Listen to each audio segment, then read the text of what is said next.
इसके बाद बर्ड उस पर गोली चला देता है और गोली लगने से उसकी मौत नहीं होती, क्योंकि ये कोई आम इंसान नहीं बल्कि वैम्पायर है और बर्ड के ऊपर हमला कर देती है। लेकिन बर्ड जानता है कि वैम्पायर्स को कैसे मारा जाता है, इसीलिए वो इसे मार देता है। दरअसल बर्ड वैम्पायर्स के दांत निकालता है, क्योंकि इस वक्त में वैम्पायर्स के दांत बहुत ज्यादा महंगे बिकते हैं। तभी एक और वैम्पायर आ जाता है जो बर्ड की तरफ बहुत तेजी से आता है, लेकिन बर्ड ने जो स्टील की पतली वायर लगाई थी उस वायर में फंसकर उसकी मौत हो जाती है। बर्ड अपना काम खत्म करने के बाद घर आता है और नहाने से पहले अपनी बॉडी में एक येलो कलर का पाउडर लगाता है, ताकि उसकी स्मेल से वैम्पायर्स उस तक ना पहुंच सके, क्योंकि जिन भी वैम्पायर्स को उसने मारा होता है वो हमेशा बर्ड को ढूंढते रहते हैं। अगली सुबह बर्ड अपनी एक्स वाइफ के घर जाता है। दरअसल उसकी एक्स वाइफ उसकी बेटी को लेकर इस शहर से कहीं और शिफ्ट होना चाहती है, क्योंकि इनके पास अब इतने पैसे नहीं है कि ये अपनी बेटी की फीस जमा कर सके। बर्ड अपनी बेटी से बहुत प्यार करता है, वो उसे यहाँ पर रोकना चाहता है, पर इसके लिए उसे पैसे कमाने होंगे। वहीं दूसरी तरफ हमें एक फीमेल वैम्पायर को दिखाया जाता है जिसका नाम ऑड्री है। ऑड्री अपने पार्टनर को धूप में विजिबल करके मार देती है, क्योंकि ऑड्री की तरह वो भी एक वैम्पायर है और वैम्पायर्स धूप में नहीं जा सकते। दरअसल ऑड्री वैम्पायर्स के लिए एक अलग कॉलोनी बनाना चाहती है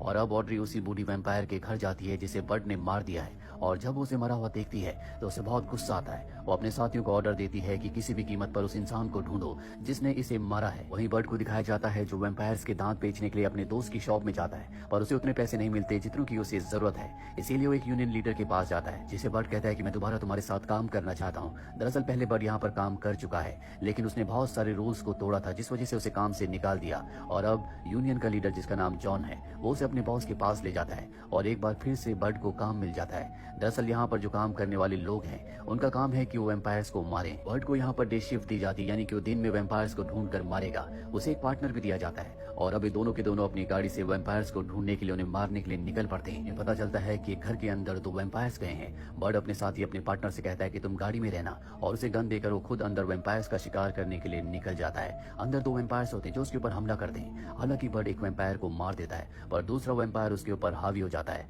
और तभी वहाँ पर बर्ड का पार्टनर भी आ जाता है, जो ये मंजर देखकर बहुत ज्यादा घबरा जाता है। बर्ड उसे कहता है कि मेरी गन मेरी तरफ फेंको।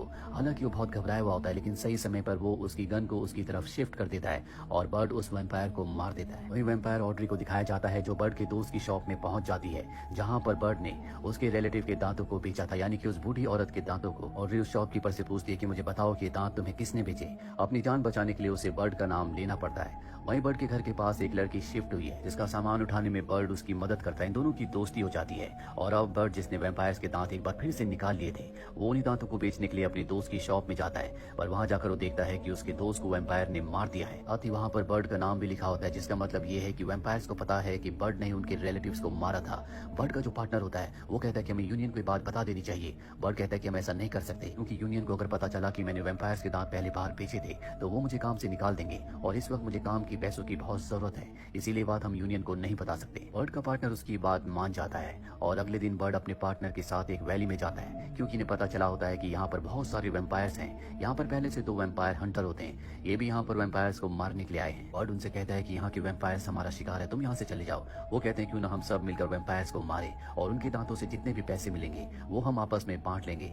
बर्ड उसकी बात मान जाता है और अब चारों के चारों वैली के अंदर एंटर हो जाते हैं, जहाँ पर बहुत सारे वैम्पायर्स होते हैं और ये उन सभी वैम्पायर्स को मारकर उनके दांतों को कलेक्ट कर लेते हैं। यहाँ बर्ड का जो पार्टनर है वो बर्ड से बहुत ज्यादा इंप्रेस होता है और वो भी बर्ड की तरह एक वैम्पायर हंटर बनना चाहता है। अगले दिन बर्ड अपनी बेटी को उसकी फ्रेंड के बर्थडे पार्टी पर ले जाता है और तभी उसे ऑड्री का कॉल आता है, जो बर्ड से कहती है कि जिस ओल्ड लेडी को तुमने मारा था वो मेरी बेटी थी, तुमने मेरी बेटी को मुझसे छीन लिया और अब मैं तुम्हारी बेटी को भी तुमसे छीन लूंगी। ये सुनने के बाद बर्ड डर जाता है, क्योंकि वो अपनी बेटी से बहुत प्यार करता है। वो उसे बर्थडे पार्टी से वापस लाता है, गाड़ी में बिठाकर उसके कान में हेडफोन्स लगाकर म्यूजिक को लाउड कर देता है, क्योंकि उसे पता है कि अब वैम्पायर्स इनके ऊपर हमला करने वाले हैं। और होता भी ऐसा ही है। अगले पल बहुत सारे वैम्पायर्स इनका पीछा करना शुरू कर देते हैं। बर्ड अपनी गाड़ी को बहुत स्पीड से चलाता है, तभी उसके सामने एक पतली टनल आती है, जिसके अंदर से निकलकर वो अपनी और अपनी बेटी की जान बचा लेता है। और अब बर्ड अपनी बेटी को लेकर अपनी एक्स वाइफ के घर आता है और वहाँ पर ऑड्री पहले से बर्ड का इंतजार कर रही होती है। उसने उसकी एक्स वाइफ को पकड़ा हुआ होता है। बर्ड की एक्स वाइफ बर्ड से पूछती है कि सब क्या हो रहा है। बर्ड उसे पूरी सच्चाई बता देता है और यहाँ पर ऑड्री बर्ड से कहती है कि जिस ओल्ड लेडी को तुमने मारा था वो मेरी बेटी थी, तुमने मुझसे मेरी बेटी को छीना है और अब मैं तुमसे तुम्हारी तुम्हारी बेटी को छीन लूंगी, मैं उसे वैम्पायर बनाऊंगी ताकि वो तुम्हारे सामने तुम्हारी एक्स वाइफ को मार दे, और तब तुम्हें एहसास होगा कि अपनों को खोने का दर्द क्या होता है। यहाँ पर बर्ड का पार्टनर भी होता है जो बर्ड के ऊपर हमला कर देता है, क्योंकि वैम्पायर्स ने उसे काट कर अब वैम्पायर बना दिया है। और जब वो बर्ड पर हमला करता है तो बर्ड बेहोश हो जाता है। बर्ड को जब होश आता है तो वहाँ पर ना उसकी एक्स वाइफ होती है और ना ही बेटी, क्योंकि एड्री उसकी एक्स वाइफ को और बेटी को अपने साथ ले गई है। यहाँ पर बर्ड का पार्टनर भी होता है, हालांकि वो वैम्पायर बन चुका है लेकिन अब भी वो अपनी सेंसेस में है। वो बर्ड की मदद करना चाहता है। वो बर्ड को बताता है कि तुम्हारे पड़ोस में जो नई लड़की रहने के लिए आई है उसी ने ऑड्री को तुम्हारी सारी इन्फॉर्मेशन दी थी। और अब बर्ड उस लड़की के पास जाता है और उससे पूछता है कि तुमने ऐसा क्यों किया।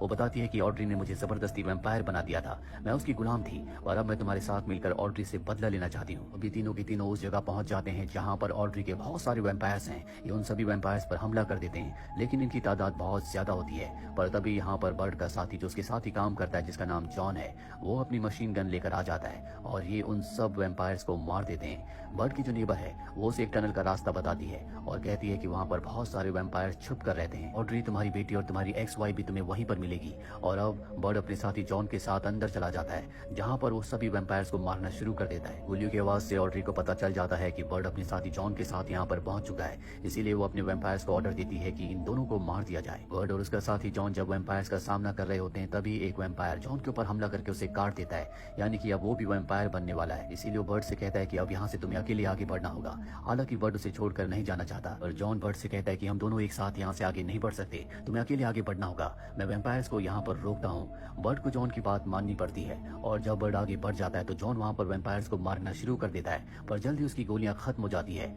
वहीं बर्ड को एक ब्लास्ट की आवाज सुनाई देती है। वो समझ जाता है कि जॉन ने अपने साथ सभी वैम्पायर्स को ब्लास्ट कर दिया है। बर्ड जब आगे बढ़ रहा होता है तो ऑड्री का एक वैम्पायर उसे पकड़ लेता है और ऑड्री के पास ले जाता है, पर इससे पहले कि बर्ड को मार दे, बर्ड का पार्टनर जो कि वैम्पायर बन चुका है और उसकी नेबर जो पहले से वैम्पायर है, वो दोनों के दोनों यहाँ पर आ जाते हैं और ऑड्री के साथी को मार देते हैं। और अब बर्ड के सामने ऑड्री है। वो ऑड्री पर गोलियां भी चलाता है लेकिन उसकी स्पीड बहुत ज्यादा है, साथ ही गोलियों का उस पर कोई भी असर नहीं होता। और जब वो बर्ड को मारने वाली होती है तो बर्ड की एक्स वाइफ पीछे से उसके ऊपर हमला करती है, जिससे वो जख्मी हो जाती है। और जब वो बर्ड की वाइफ की तरफ बढ़ रही होती है तो बर्ड पीछे से उसे गोली मारता है और वो उस गोली को अपने दांतों से पकड़ लेती है और बर्ड को मारने के लिए उसकी तरफ भागती है। पर जैसे वो बर्ड के पास पहुंचती है, वो पतली स्टील की वायर जो पहले से बर्ड ने वहां पर बांध दी थी उससे कटकर उसकी मौत हो जाती है। बट इसके बाद अपनी एक्स वाइफ और अपनी बेटी के साथ यहाँ से निकलने से पहले अपने पार्टनर को अपने दोस्त जॉन की हेड देता है और कहता है तुम भी जॉन की तरह बहादुर थे।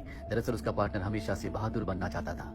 अब जॉन अपनी पत्नी और बेटी के साथ बाहर आ जाता है, जहाँ पर यूनियन कंपनी का ओनर आता है। वो बर्ड से कहता है कि तुमने यूनियन के काफी सारे रूल्स को तोड़ा है, पर वहाँ पर बर्ड का पार्टनर भी होता है। हालांकि वो एम्पायर है लेकिन वैम्पायर्स को ऐसे नहीं पहचाना जा सकता। बर्ड का पार्टनर यूनियन के ओनर से कहता है कि ये सब कुछ हमने बर्ड के परिवार को बचाने के लिए किया है। ये सुनने के बाद वो वहाँ से चला जाता है और अब बर्ड की एक्स वाइफ जो उसके साथ नहीं रहा करती थी, वो बर्ड से कहती है कि तुम्हें अपने काम को छुपाने की मुझसे कोई जरूरत नहीं है। हम जिंदगी की एक बार फिर से शुरुआत कर सकते हैं, यानी कि एक बार फिर से एक साथ रहना चाहते हैं। और इसी के साथ ये फिल्म, ये कहानी यहीं पर खत्म हो जाती है। उम्मीद करते हैं कि ये कहानी आपको पसंद आई।